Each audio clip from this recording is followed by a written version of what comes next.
What happens when a working royal walks into Britain's most outspoken daytime chat show, thinking he can control the conversation? In just 24 seconds, one comment about media responsibility would trigger the most explosive meltdown ever witnessed on live television, leaving viewers speechless as Prince Harry stormed off the loose women, said after host Kay Adams refused to back down from her tough questions about his public complaints. The ITV studios buzzed with unusual energy that Tuesday morning. Prince Harry had agreed to appear on Loose Women to discuss his upcoming charity work. But what started as a routine promotional interview quickly descended into television chaos that would have producers scrambling and viewers glued to their screens. Kay Adams sat confidently in her center chair, flanked by fellow panelists Ruth Langsford, Janet Street Porter, and Colleen Nolan. The show's signature purple and pink backdrop gleamed under the studio lights as cameras rolled for what everyone assumed would be another pleasant celebrity chat. "Right then, we're back with Prince Harry," Kay announced with her trademark warm smile. "Now, Harry, you've been quite vocal recently about wanting privacy for your family, but here you are promoting your latest venture. Some might say that seems a bit contradictory." Prince Harry shifted uncomfortably in his chair, his media-trained smile faltering slightly. "Well, Kay, I think there's a difference between controlled media appearances and the constant intrusion we face daily." Ruth Langsford leaned forward, her years of presenting experience evident in her composed demeanor. "But surely you understand that public interest comes with the territory? Your grandmother managed it for 70 years without complaint." The prince's jaw tightened visibly. "I don't think it's fair to compare different generations. The media landscape has changed dramatically." "Has it, though?" Janet Street Porter interjected, her distinctive voice cutting through the studio atmosphere. "Or have expectations changed? Your father dealt with intense scrutiny for decades." Colleen Nolan nodded in agreement. "My family's been in the public eye too, love. We've learned you can't have it both ways. Either you're public or you're private." Prince Harry's composure began to crack. "You don't understand the level of harassment my wife faces daily. The racist undertones, the constant criticism." Kay maintained her professional stance, refusing to be intimidated by royal protocol.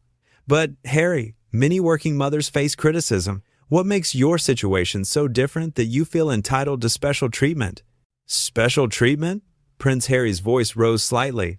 "We're talking about basic human decency here." "Are we, though?" Ruth pressed gently but firmly. "Or are we talking about wanting the benefits of royal status without the responsibilities?" The studio audience sat in stunned silence, sensing the growing tension between the panelists and their royal guest.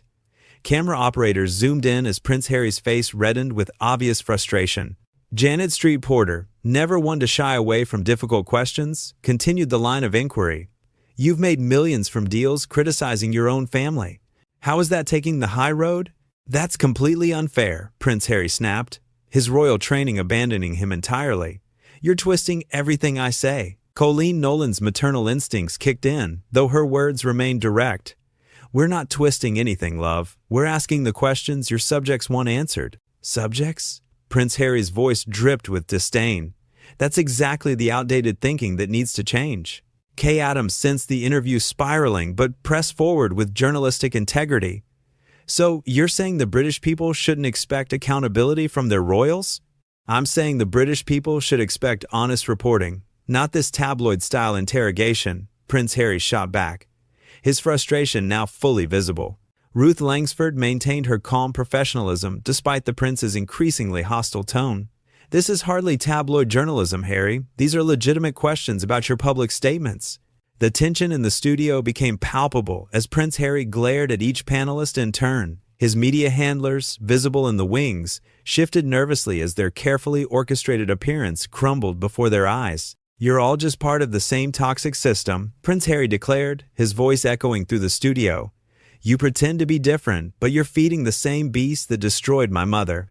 A collective gasp rose from the studio audience. The panelists exchanged quick glances, recognizing they had reached a crucial moment in the interview. Janet Street Porter, unfazed by the emotional manipulation, responded with characteristic directness. "That's a serious accusation, Harry. Are you saying we're responsible for media harassment?" "I'm saying you're all complicit in perpetuating harmful narratives," Prince Harry replied, his anger now fully unleashed. Kay Adams knew she had reached a pivotal moment. Her years of experience hosting live television had taught her when to push forward and when to pull back. but something in Prince Harry's entitled demeanor triggered her protective instincts for her show and her colleagues. "Now hold on just a minute," Kay Adams said firmly, her Scottish accent becoming more pronounced as her patience wore thin. "You came on our show voluntarily. Nobody forced you here.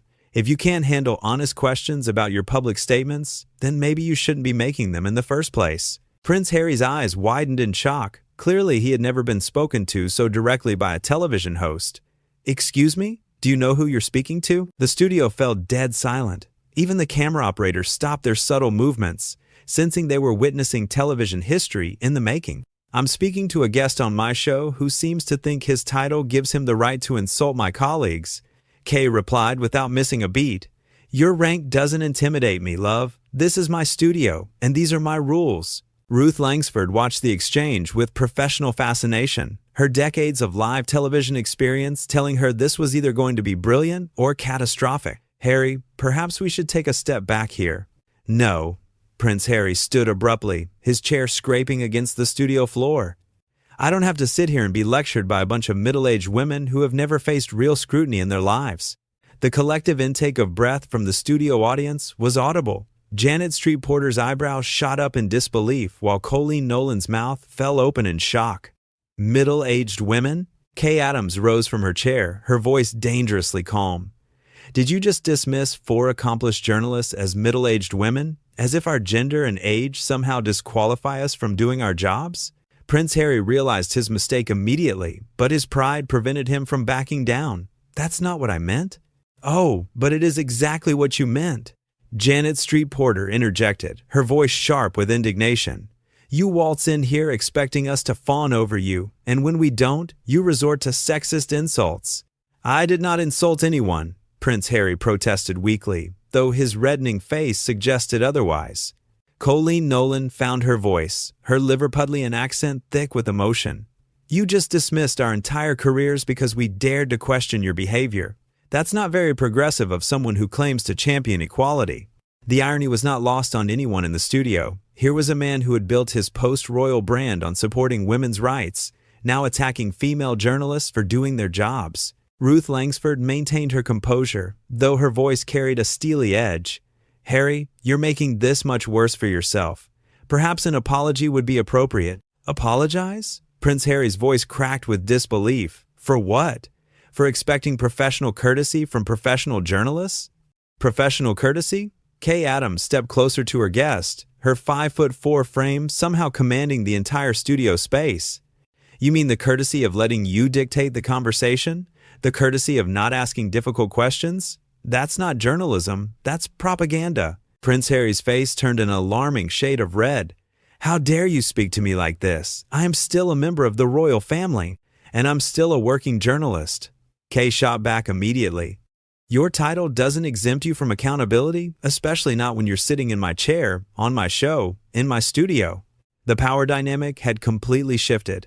What began as a routine celebrity interview had transformed into a masterclass in journalistic integrity, with Kay Adams demonstrating that no one, regardless of their status, could intimidate her into compromising her professional standards. "This is outrageous," Prince Harry sputtered, looking around the studio as if seeking support from someone, anyone.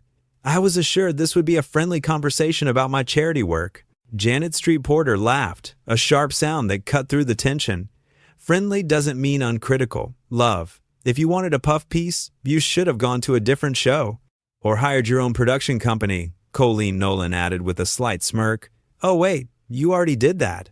The studio audience began to murmur among themselves, sensing the interview was completely off the rails. Prince Harry's handlers in the wings were frantically trying to catch the attention of the production team, making throat-slashing gestures to end the segment. "You're all being deliberately difficult," Prince Harry accused, his voice rising to an almost petulant whine. "This isn't how interviews are supposed to go." "According to who?" Kay Adams challenged, crossing her arms. "According to your media training? According to your carefully crafted image management? Real journalism means real questions, Harry. If you can't handle that, then perhaps you shouldn't be doing interviews at all." The prince looked genuinely bewildered, as if he had never encountered resistance to his narrative before. His carefully constructed public persona was crumbling in real time, broadcast live to millions of viewers across the United Kingdom. Ruth Langsford recognized the signs of a complete meltdown approaching. "Harry, why don't you sit back down and we can discuss this calmly?" "Calmly?" Prince Harry's voice reached a new octave. "There's nothing calm about this ambush. You invited me here under false pretenses just to attack me." "We invited you here to talk," Kay Adams replied evenly. "Talking involves questions and answers, not just you delivering prepared statements while we nod along like bobbleheads." "That's it," Prince Harry declared, his voice shaking with barely contained fury. "I don't have to tolerate this disrespect from anyone, least of all from daytime television hosts who think they're investigative journalists." The final insult hung in the air like smoke from a fired gun. Kay Adams felt something snap inside her chest, a protective rage for her profession, her colleagues, and every hardworking journalist who had ever been dismissed by someone who thought their status made them untouchable. "Right then," Kay said, her voice dropping to a whisper that somehow carried more authority than any shout could have managed. "If that's how you really feel about daytime television and the people who work in it, then you can get off my show right now." Prince Harry blinked rapidly, clearly not expecting such a direct confrontation. "What did you just say to me?" "You heard me perfectly well." Kay Adams stepped forward, pointing toward the studio exit with unwavering determination. "You've insulted my colleagues, dismissed our profession, and shown complete contempt for everyone in this building. I'm asking you to leave." The studio fell into complete silence. Even the hum of the cameras seemed muted as everyone processed what they were witnessing. Ruth Langsford sat frozen in her chair, while Janet Street Porter and Colleen Nolan watched with mixture of shock and admiration as their colleague took on a member of the royal family. "You cannot kick me off your show," Prince Harry stammered, his face now purple with indignation. "Do you have any idea what this will mean for your career?" "My career will survive just fine without entitled guests who think their birth gives them the right to treat working people like servants," Kay replied without hesitation. "But your reputation might not survive this tantrum you're having on live television." Prince Harry looked around desperately, seeking support from anyone in the studio. The production crew avoided his gaze, the audience sat in stunned silence, and his own handlers had disappeared entirely, probably calculating damage control strategies. "This is unprecedented," he said weakly, as if invoking the word would somehow restore his authority. "So is your behavior?" Janet Street Porter interjected, finding her voice again. "I've interviewed prime ministers, celebrities, and royalty for 40 years, and I've never seen such a childish display from a grown man." Colleen Nolan nodded vigorously. "My kids behaved better than this when they were teenagers, and that's saying something." Ruth Langsford maintained her diplomatic composure, but her words carried steel. "Harry, you still have a chance to salvage something from this situation. You could apologize, and we could move forward professionally." "Apologize?" Prince Harry's voice cracked completely. "To them? Never. I have nothing to apologize for. They're the ones who ambushed me with hostile questions." "Hostile questions," Kay Adams repeated slowly, shaking her head in disbelief. "Questions about your public statements. Questions about your contradictory positions. Questions any journalist worth their credentials would ask. If you consider basic accountability hostile, then you're more out of touch than anyone realized." The prince began backing toward the edge of the interview area, his retreat both physical and psychological. "This whole thing has been a setup from the beginning. You never intended to have a fair conversation." "Fair, according to who?" Kay pressed relentlessly. "Fair means we ask only questions you've pre-approved?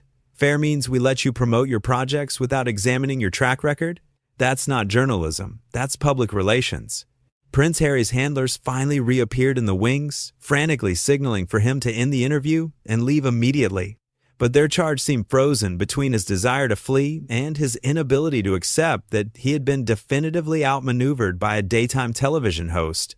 "I don't have to stand here and take this abuse," he said, though his voice lacked any real conviction. "Then don't," Kay Adams replied simply. "The door is right behind you. Use it." The simplicity of her statement seemed to break something in Prince Harry's composure entirely. His carefully maintained media persona, built on years of professional training and image management, finally collapsed completely. "This is exactly the kind of toxic behavior that drove my mother to despair," he said desperately, playing his final card. "You're no different from the tabloids that hounded her to death." A collective gasp arose from the studio audience, but Kay Adams remained unmoved. "Don't you dare use your mother's memory to excuse your tantrum." She was a working royal who understood her responsibilities to the public. She would be embarrassed by this performance. Prince Harry's face went white with shock. Never had anyone spoken to him so directly about his mother, especially not on live television. His mouth opened and closed soundlessly, like a fish gasping for air. "You have crossed every line," he finally managed to whisper. "The only line I've crossed is the one you drew around yourself to avoid accountability." Kay shot back immediately. "Your mother faced far worse scrutiny with grace and dignity. You can't handle 4 professional women asking reasonable questions about your public statements."